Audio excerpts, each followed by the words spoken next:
Bismillahirrahmanirrahim. Assalamu alaikum. Welcome to Newsroom. I'm your host, Umar Khalid. But today is the 17th of June 2021. These are the stories that will be under discussion during the course of the show. We will begin with the relationship between the United States and Russia.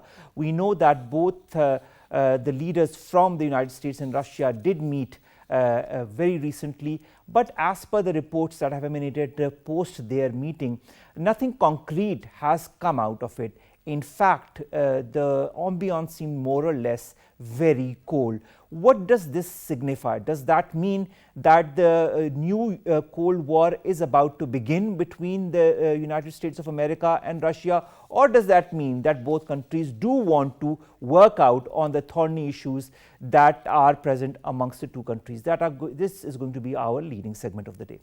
Then we will be talking about the Israeli brutalities as far as Palestine is concerned. We know that there was an 11-day ceasefire between the two sides, but of course the ceasefire did not hold because there was a huge protest by the ultranationalists that happened, in which names were being given to the Arabs by the Israeli ultranationalists, that followed by balloons that were sent to Israel by Hamas, and as a retaliation then Israel also had airstrikes against of course the sites in Gaza, and this signifies the beginning of the end of the ceasefire between the two sides. What does this all bode as far as peace in the region is concerned? This is going to be our second segment. Then we will be talking about university in Lahore. Of course, we are talking about LUMS, Dr. Jahangir Ikram, Dr. Numan Ahmed of the Department of Electrical Engineering, in collaboration with the HEC, have prepared the first long-lasting battery for UPS in cars that could last up to 10 years. It is made up of small cells and even could be stored very easily in your jacket pocket. And finally, we'll be talking about a Chinese spaceship carrying a 3-person crew that has docked with the country's new space station at the start of a 3-month mission. The Shenzhou 12 craft has been connected with the Tianhe space station module about 6 hours after takeoff on Thursday. This was, of course, given as information from China. And of course, let's begin, ladies and gentlemen, with our first story, our leading story of the day, that concerns the relationship, strained or otherwise, between the United States of America and Russia. Is the ice finally melting after the meeting between the leaders of both countries?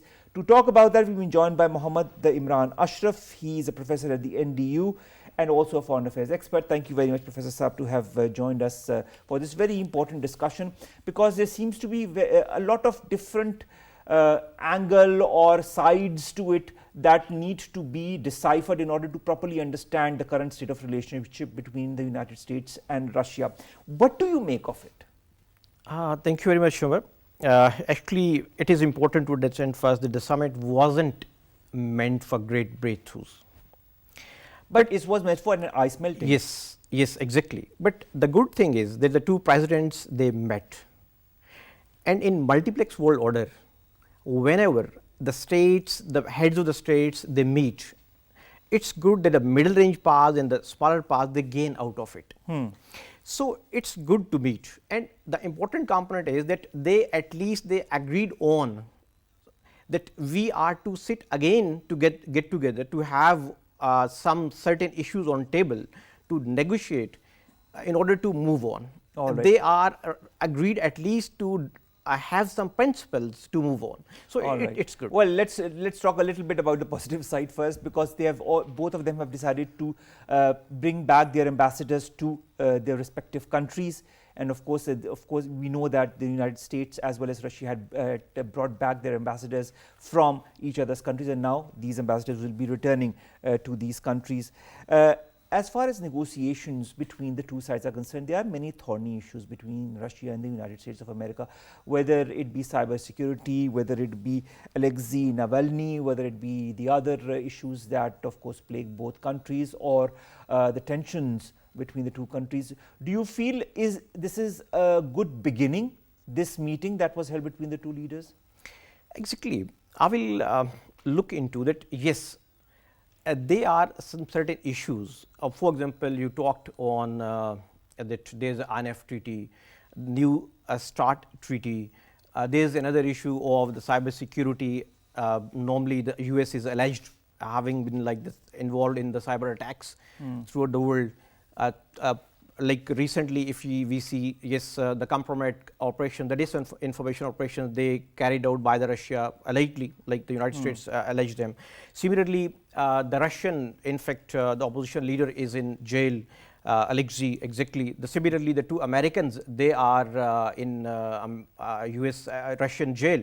So many issues they are there. But the good thing is that the meeting of the two presidents in fact set a precedence that okay, even you have some contradictory issues, some issues you are not agreeing on that, but you can sit and you can move on. Number one is.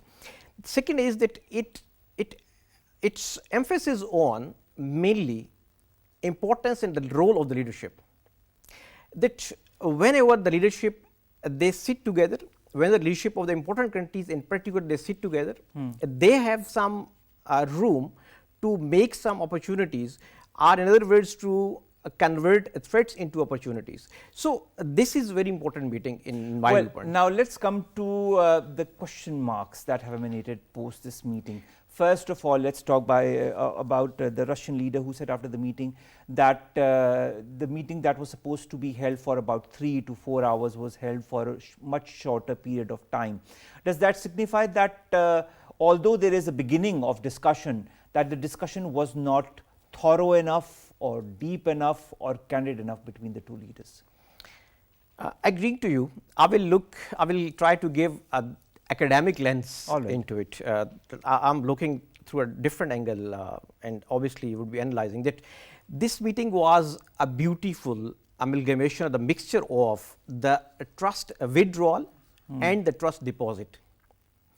Trust withdrawal, exactly what you pointed out on, that when Biden says that okay, we have to have some principle on the cyber security, and if Russia violates, we will respond. This is the trust withdrawal, because Russian president in fact is perceived on the US end that even the presence of the principle would not be making or compel him to act upon as it is.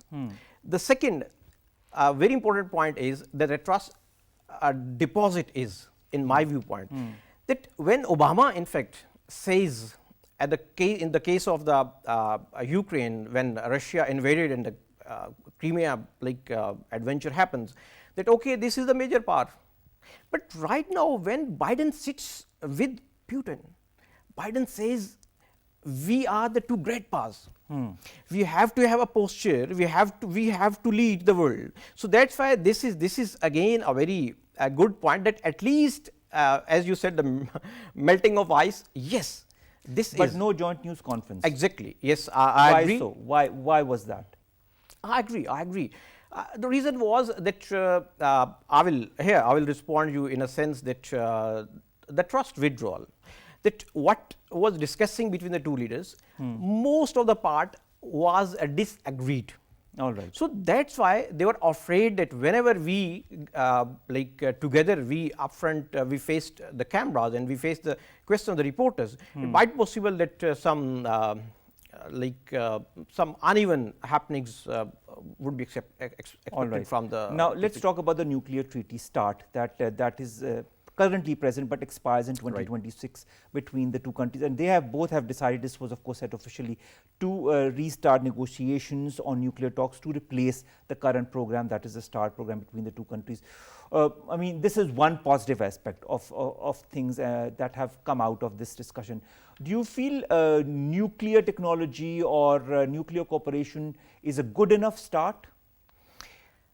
As for the new START treaty is concerned, Europe is very much interested into it to start with it.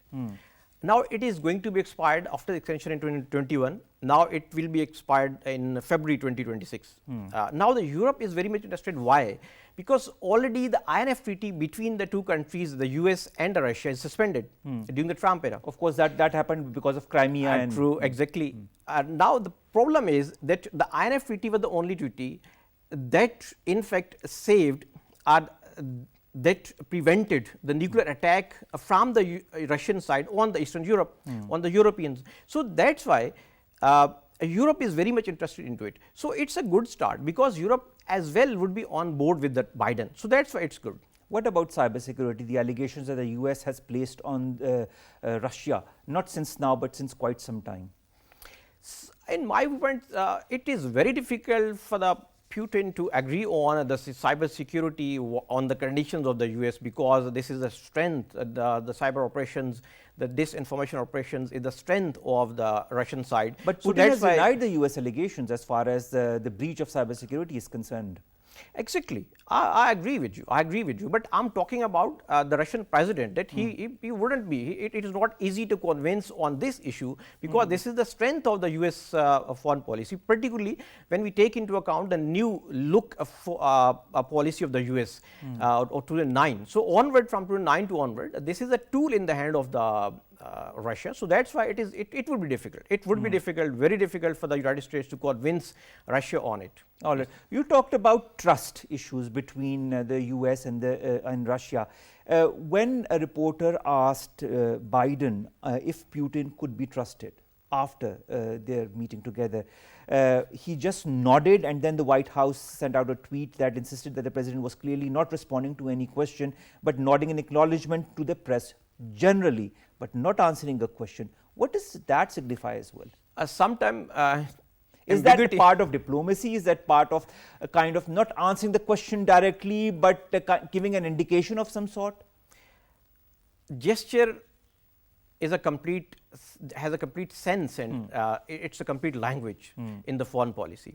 So whenever sometimes ambiguity in the foreign policy, in the foreign affairs, the diplomacy creates opportunity to exactly drag and to portray the situation what you want to portray. All right. So that's why yes, it was very difficult to analyze, but when definitely the White House tweeted exactly, we see that yes, Mr. Biden is not very much not very much trusting on the Putin. All right. So that's why he already says that okay, Mr. President, the Putin knows that what are the consequences of putting this leader into jail and all that. So yes, he warned as well on this issue to the. It means he's afraid that there is a distrust between the two. Professor Ashraf, there is another thing. Let's quote something that Biden said while addressing the press after the meeting with Putin. He said, and he was quoting Putin, he said, "I'm not confident that Putin will change his behavior." He said he will not change his behavior. Of course, he was referring to Putin. And he said, what will change his behavior is the rest of the world reacts to them and they diminish his standing, rather their standing in the world. I'm not confident in anything. What does that signify? Not confident in anything? In order to analyze this statement of the Biden, I will prefer to first submit to the US foreign policy makers that they must look into that right now how responsibly US is behaving around the world. In the case of the Kashmir, in the case of the Palestine, in the case of the rest of the Middle Eastern countries, Afghanistan and all that. So if United States is not behaving responsibly, obviously that downward transformation within the US foreign policy and the power is there. So whenever the US foreign policy, if I'm not saying the decline, there's a downward transformation. All right. So if there's a downward is this also because of the fact that Joe Biden has taken oath a couple of months back and he's still kind of putting his 2 feet on the ground as far as the relationship with different important countries of the world is concerned? Yes, but important thing is that the warnings do not work within the foreign relations. Mr. Biden himself says that okay, the foreign policy is all about the personal relationship. So if it is all about the personal relationship, and if he takes into account the role of the leadership, so warnings and threatening statements and all that, this would not work. Now right there's now. another thing that I'd like your clarification on. Now repeatedly Joe Biden, when asked about how his discussion with Putin went on what will be the repercussions or the results, whether it be cybersecurity, whether it be other thorny issues, whether it be nuclear power. And he said, we'll find out, we'll find out. He repeatedly used the words, we'll find out. Is there some back channel diplomacy also going on that neither the US nor Russia wants to admit to? It may be, yes, it may be, because prior to the meeting of the presidents, it is impossible that the backdoor channel diplomacy was not working behind it. That was functioning behind it. So that's why on the table, when the agenda was decided, obviously, of the meeting between the two presidents, definitely the backdoor channels, they were active.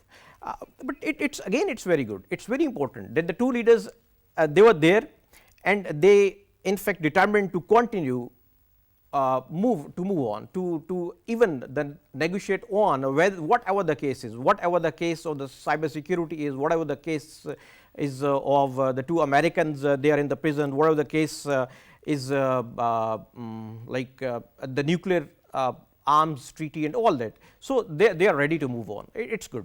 It's good. And finally, as far as cybersecurity is concerned, because this is a huge issue between the two countries, when Putin was asked about it, he said that Russia had no role to play with it, but he did name other countries that he said had a role to play in it, which included 2 Latin American countries. He added Canada and Britain to the list as well. Is this whole tit for tat going to continue for some time before some kind of a beginning of a resolution of relations between the two countries sees the light of day? Since the US as well have having the cyber command within the US, so that's why they have recruited hundreds of the people in the cyber command, and they're the experts. So that's why in the backdrop as well, when Mr. Biden says that we have, the US has the capacity to respond, it's been on the equal grounds. Now we are on equal grounds. Before that, when US had launched the compromise strategy, compromise operation, so at that time the US might not having been equipped with that kind of capacity. But right now, when the US has capacity, it means now they are giving some warnings to the President Putin that okay, if you will do, we'll respond. So that's why now they have the opportunity that on equal grounds they can negotiate on it. But it would be again, I will say it would be last very quick answer. Cold War we've seen between the US and Russia. At that time it was USSR. We are seeing a beginning of a Cold War between China and the United States of America. Should we expect, or do we expect, a second era of a Cold War between Russia and the US? If somebody translates or denotes the Cold War with blocks, like there would be a Western bloc and there would be a bloc with the Russia or the China. So I'm sorry, but I will not stand with, because right now we are living in a world that is a very different kind of world. Okay. Right now there's no bloc politics and the proxy politics. So right now there would not be bloc politics, but if you translate the Cold War into that, yes, they would be in competition, yes, the competition would be. But I would quickly say one thing very important, that all the leadership, they know whether the state is a smaller state or the great power or the middle range power, that without cooperation, we cannot move on, because cooperation is the dilemma of the world, current world order. So that's why they ought to cooperate with the competition. So there is a some kind of a cooperation will be needed, even between sworn enemies or countries that do not see each other eye to eye, like for the moment we see the current issues that exist between the USSR, Russia in fact, and the USA. But despite whatever issues they have between the two countries, some kind of cooperation is needed, because this world is moving through a time period, through an era that necessitates cooperation. Exactly. We are living in now we are living in the world where the cooperation is required. Cooperation is a state of affairs, a state of relations between the two states or the more states, that where within the competition, like they are competing, they are cooperating at the same time. But while they are competing and cooperating, the cooperation is the dominant. All right, all right. So that's why. Only time will tell Professor Imran Ashraf Saab as to how this relationship between Russia and the United States of America continues or moves forward or does not move forward or moves into another era altogether. We can only wait and remain optimistic. Thank you so very much, sir, to have joined us. Thank you.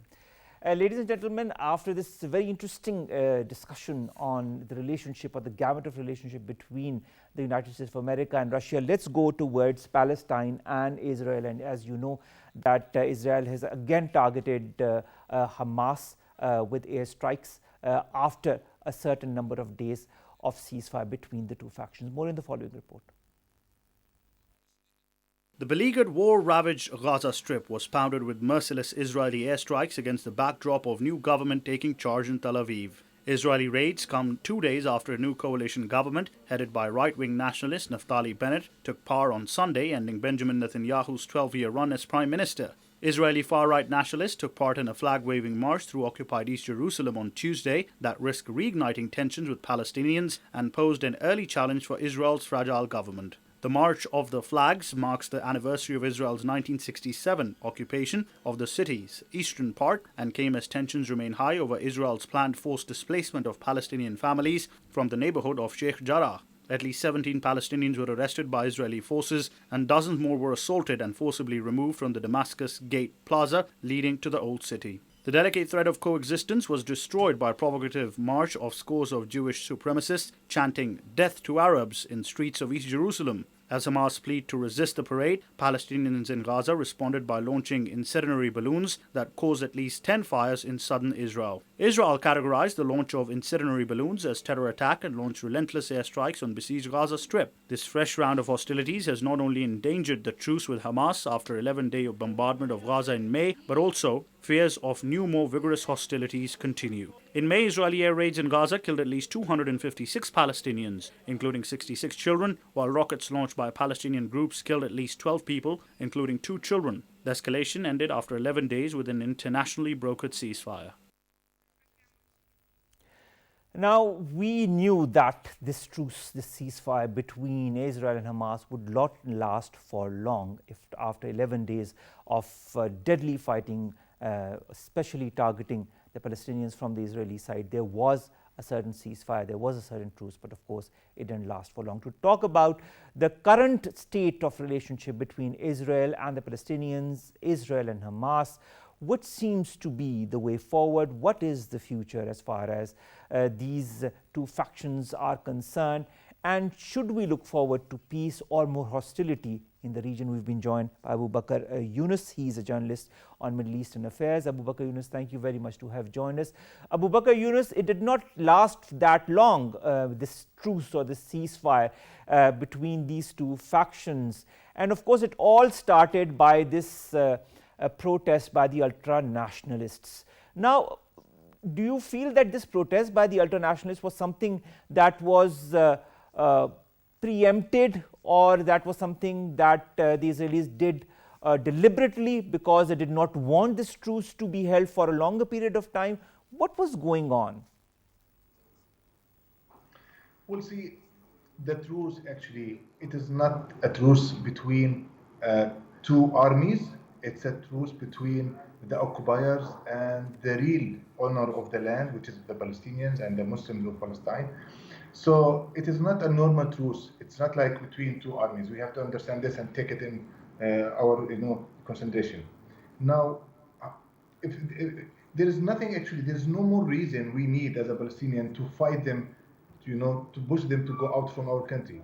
Because since they became an occupiers, we have the right to fight them till the end, till we have no one settlers on our land. So this is a right we have, and we as the Palestinians are working for this right, and we are actually have this target that we should not keep any Jewish inside our country. No one occupier of the Jewish should stay inside Palestine.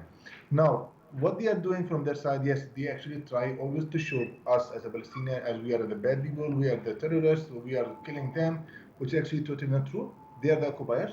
They have occupied our land. They have killed our people since 70 years and more. They are doing this since they came and occupied Palestine. So it's actually an equation. They have taken it from their side.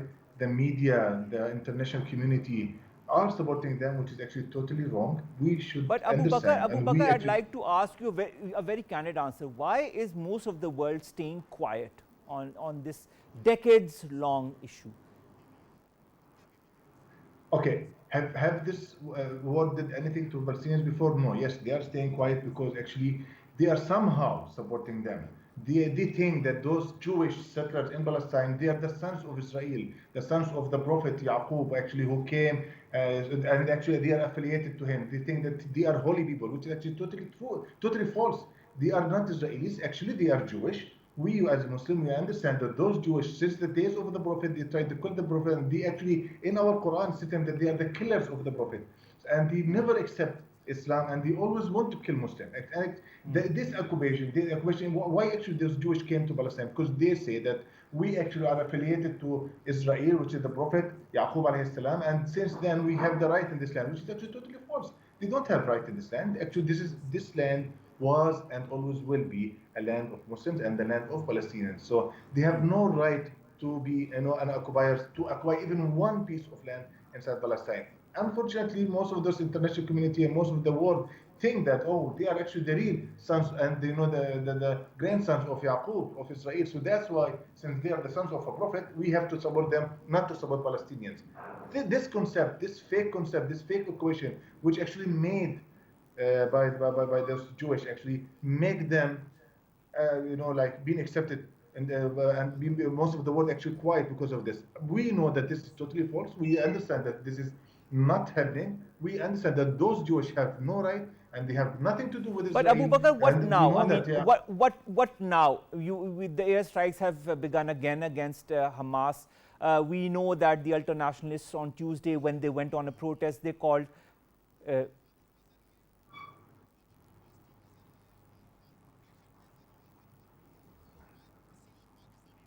Hello?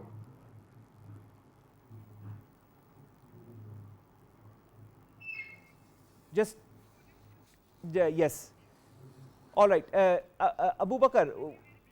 All right, Abu Bakr, when you were talking about, this continued violence or the situation that exists in Palestine, not since now, but since decades, what do you foresee now? We've seen what happened with the ultra-nationalists and their protest on Tuesday when they chanted death to Arabs. And of course, there is a certain provocation to all of it, towards the Palestinians, towards Hamas. And this is a deliberate provocation. And I'm sure that it does not, I mean, nothing of this sort happens without some kind of a backing. What do you foresee is going to happen in the next days? Because we saw 11 days of extreme deadly violence, I mean, even more deadly than 2014. What's going to happen now? As you just said, 2014, just let me remind you, 2014, and go back on the history, you will find each 5 or 6 years, you will see the Jewish comes and, they come and they start, hitting Palestinians. They understand that every generation of Palestinians, they should not grow. Each generation have to feel the pain. Each generation of Palestinians should be killed. They actually kill not because of any reason, because they love to kill. They only kill because they know that if their generation comes, if the population of Palestine will increase, then one day they will come back and they will, kick them out, all of them from Palestine. So that's why they actually keep killing. It's actually only for the love of killing, which they have in the religion, which is actually a fake religion. We know very well what they have as a religion or as affiliation to Israel. It's all a fake situation. They have actually manipulated. They have made this up, and they made this kind of story that we are the real, owner of this land, which is totally false. Those people came only after 1948, after the, the United Nations resolution, which actually gave those Jewish a land inside Palestine. Then they started occupying it. Before that, there was no Jewish inside. There was no Israel actually as a country inside Palestine. Of course, we'll be looking forward to how this very sad situation develops. But of course, after this small truce that we saw between the two sides, the fighting has again started, and Israel has started to bombard Hamas. More after this short break. Stay tuned.